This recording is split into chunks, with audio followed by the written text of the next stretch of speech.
విజయవాడలో కృష్ణమ్మ ఉరకలేస్తూనే ఉంది. ఐదవ రోజు సహాయ చర్యలు అనేవి యథావిధంగా కొనసాగుతూ ఉన్నాయి. ఇప్పటికీ కూడా పల్లపు ప్రాంతాలు ఏదైతే విజయవాడ సమీపంలో ఉన్న ఈ లోతట్టు ప్రాంతాలు ఉన్నాయో అక్కడికి ఇప్పటికీ కూడా కొన్ని ప్రాంతాలలో నడుము లోతు నీరు, మరికొన్ని ప్రాంతాల్లో మోకాళ్ళ లోతు నీరు ఉన్న పరిస్థితి అయితే నెలకొన్నాయి. ప్రధానంగా చూసుకుంటే ఈ సింగీనగర్, అదేవిధంగా ప్రకాష్ నగర్తో పాటు ఈ అమలాపురం, గొల్లపూడి ఇలాంటి ప్రాంతాలలో ఇప్పటికీ కూడా నీరు తిష్ట వేసిన పరిస్థితి నెలకొంది. అంటే విజయవాడ చరిత్రలో ఎన్నడూ లేని సమస్య అయితే మాత్రం ఈ సమయంలో అది వాతావరణం అనుకూలించకపోవడం కావచ్చు, వేరే ఇతరత్ర కారణాలు కావచ్చు, ఏదేమైనా కానీ విజయవాడ ప్రాంతానికి కంటిమీ కునుకు లేకుండా ఈ వరద బీభత్సం అనేది బీభత్సం సృష్టించిందని చెప్పుకోవచ్చు. ఐదో రోజు కూడా సహాయ సరుకులు అంటే ఈ ఐదో రోజు ఒకసారి ప్రభుత్వం వారి కోసం అందిస్తున్న వివరాలు ఒకసారి చూసినట్లయితే 3,74,000 వీరికి సంబంధించిన భోజన ప్యాకెట్లు ఈ ఐదో రోజే ప్రభుత్వం అయితే మాత్రం ఆ ప్రాంతానికి పంపిణీ చేసింది. ఇక 10 లక్షల వాటర్ ప్యాకెట్లు పంపిణీ చేసింది. అదేవిధంగా 5 లక్షల పైచీలకు పాలు ప్యాకెట్లు, సుమారు 37,000 సహాయ అండ్ వాటర్ ప్యాకెట్లు కావచ్చు, ఇతర బిస్కెట్ల ప్యాకెట్లు కావచ్చు, ఇలా ఏది చూసినా 10 లక్షల పైచీలకు పంపిస్తున్నారంటే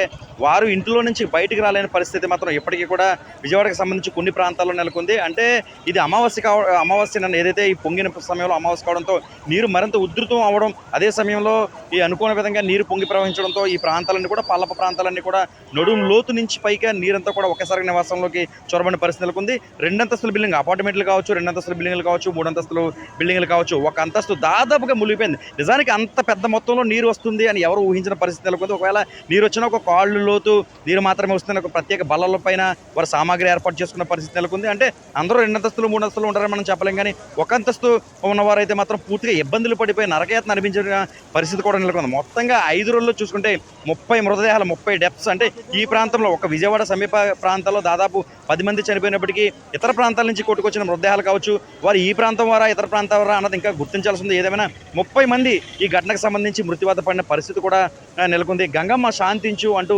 మహిళలు కూడా కృష్ణమ్మ తల్లికి పసుపు కుంకుమ సమర్పించి ముత్తైదులు ప్రత్యేక పూజా కార్యక్రమాలు నిర్వహిస్తున్నారు. నువ్వు ఆగ్రహిస్తే మేము ఎలా బ్రతికేది అంటూ కూడా ముత్తైదులు మహిళలు అమ్మవారికి నమస్కరిస్తున్నారు. ఇంద్రకీలాద్రిపై ఉన్న విజయవాడ దుర్గాదేవి కూడా ప్రత్యేక పూజా కార్యక్రమాలు నిర్వహిస్తున్నారు. మరోపక్క సహాయ చర్యలకు సంబంధించి ముఖ్యమంత్రి చంద్రబాబు నాయుడు ప్రత్యేకంగా దృష్టి సారించారు. ప్రజలకు ఎలాంటి సమస్యలు ఉండకూడదని, ముఖ్యంగా నాటుపడవలు ఏంటంటే నివాసాల నుంచి ఖచ్చితంగా ఆరోగ్య సమస్యలు కావచ్చు, లేదంటే అత్యవసరం రీత్యా కావచ్చు, గర్భిణీలు డెలివరీ కావచ్చు, వారందరినీ కూడా నాటుపడవల మీద బయటకు తీసుకొస్తున్న పరిస్థితి నెలకొంది. ఎన్డీఆర్ఎఫ్ బృందాలు తనదైన శైలిలో ప్రజలకు ఇబ్బందులు కలగకుండా ఎప్పటికప్పుడు పర్యవేక్షణ పరిస్థితి.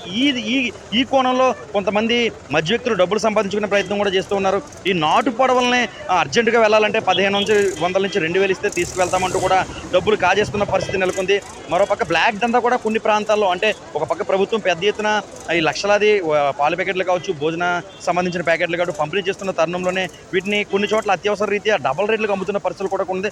వారందరికీ కూడా స్టిల్ వార్నింగ్ అయితే మాత్రం చంద్రబాబు నాయుడు రాష్ట్ర ముఖ్యమంత్రి ఇచ్చిన పరిస్థితి నెలకొందని చెప్పుకోవచ్చు. ఖచ్చితంగా ప్రజలు ఇబ్బందుల్లో ఉన్నారు, సహాయ చర్యలు చేయాలి తప్ప ఈ విధంగా చేయకూడదంటూ కూడా ఆయన వార్నింగ్ ఇచ్చారు. కఠిన చర్యలు తీసుకుంటామంటూ కూడా చంద్రబాబు నాయుడు చెప్పిన పరిస్థితి నెలకొంది. శానిటేషన్ ఏదైతే ఈ పల్లపు ప్రాంతాల్లో కొన్ని చోట్ల నీరు తగ్గిన ప్రాంతాల్లో పూర్తిగా రాష్ట్రంలో ఉన్న అన్ని, అంటే మున్సిపాలిటీలు కావచ్చు, కార్పొరేషన్లు కావచ్చు, ఆ పరిధిలో ఉన్న కమిషనర్స్ ముఖ్యంగా శానిటరీ సిబ్బంది సంబంధించి పెద్ద ఎత్తున పర్యవేక్షిస్తున్నారు. అక్కడంతా బ్లీచింగ్ చల్లడంతో పాటు ప్రత్యేక మిషన్ల ద్వారా పూర్తిగా క్లీన్ చేసే పరిస్థితులు అయితే మాత్రం పూర్తిగా నిమగ్నమైన పరిస్థితి నెలకొంది ప్రస్తుతం. అయితే రేపు సాయంత్రానికి ఈ నీరైతే తగ్గుముఖం పట్టే అవకాశం ఉన్నది. కొన్ని ప్రాంతాల్లో మొన్న సాయంత్రం కరెంట్ ఇచ్చిన పరిస్థితి, నిన్నటి వరకు వచ్చినా మరలా కరెంటు విద్యుత్ తీసేసిన పరిస్థితి నెలకొంది.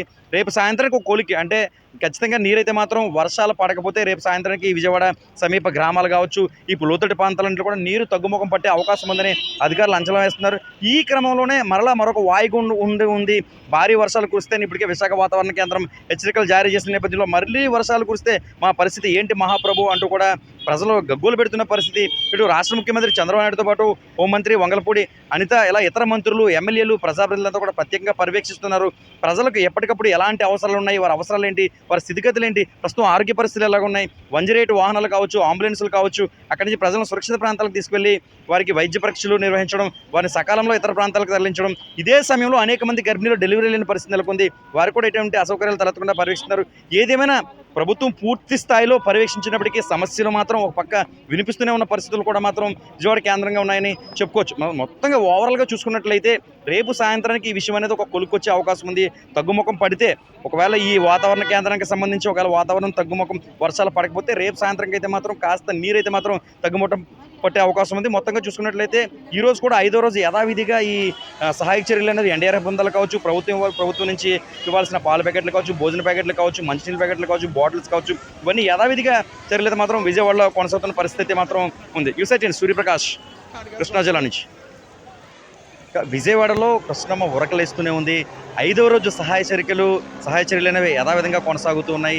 ఇప్పటికీ కూడా పల్లపు ప్రాంతాలు ఏదైతే విజయవాడ సమీపంలో ఉన్న ఈ లోతట్టు ప్రాంతాలు ఉన్నాయో అక్కడికి ఇప్పటికీ కూడా కొన్ని ప్రాంతాలలో నడుము లోతు నీరు, మరికొన్ని ప్రాంతాల్లో మోకాళ్ళ లోతు నీరు ఉన్న పరిస్థితి నెలకొన్నాయి. ప్రధానంగా చూసుకుంటే ఈ సింగీనగర్, అదేవిధంగా ప్రకాష్ నగర్తో పాటు ఈ అంబలాపురం, గొల్లపూడి ఇలాంటి ప్రాంతాలలో ఇప్పటికీ కూడా నీరు తిష్ట వేసిన పరిస్థితి నెలకొంది. అంటే విజయవాడ చరిత్రలో ఎన్నడూ లేని సమస్య అయితే మాత్రం ఈ సమయంలో అది వాతావరణం అనుకూలించకపోవడం కావచ్చు, వేరే ఇతరత్ర కారణాలు కావచ్చు, ఏదేమైనా కానీ విజయవాడ ప్రాంతానికి కంటిమీ కునుకు లేకుండా ఈ వరద బీభత్సం అనేది బీభత్సం సృష్టించిందని చెప్పుకోవచ్చు. 5వ రోజు కూడా సహాయ సరుకులు అంటే ఈ ఒక్క 5వ రోజు ఒకసారి ప్రభుత్వం వారి కోసం అందిస్తున్న వివరాలు ఒకసారి చూసినట్లయితే 3,74,000 వీరికి సంబంధించిన భోజన ప్యాకెట్లు ఈ ఒక్క 5వ రోజే ప్రభుత్వం అయితే మాత్రం ఆ ప్రాంతానికి పంపిణీ చేసింది. ఇక 10 లక్షల వాటర్ ప్యాకెట్లు పంపిణీ చేసింది. అదేవిధంగా 5 లక్షల పైచీలకు పాలు ప్యాకెట్లు, సుమారు 37,000 సహాయ అండ్ వాటర్ ప్యాకెట్లు కావచ్చు, ఇతర బిస్కెట్ల ప్యాకెట్లు కావచ్చు, ఇలా ఏది చూసినా 10 లక్షల పైచీలకు పంపిస్తున్నారంటే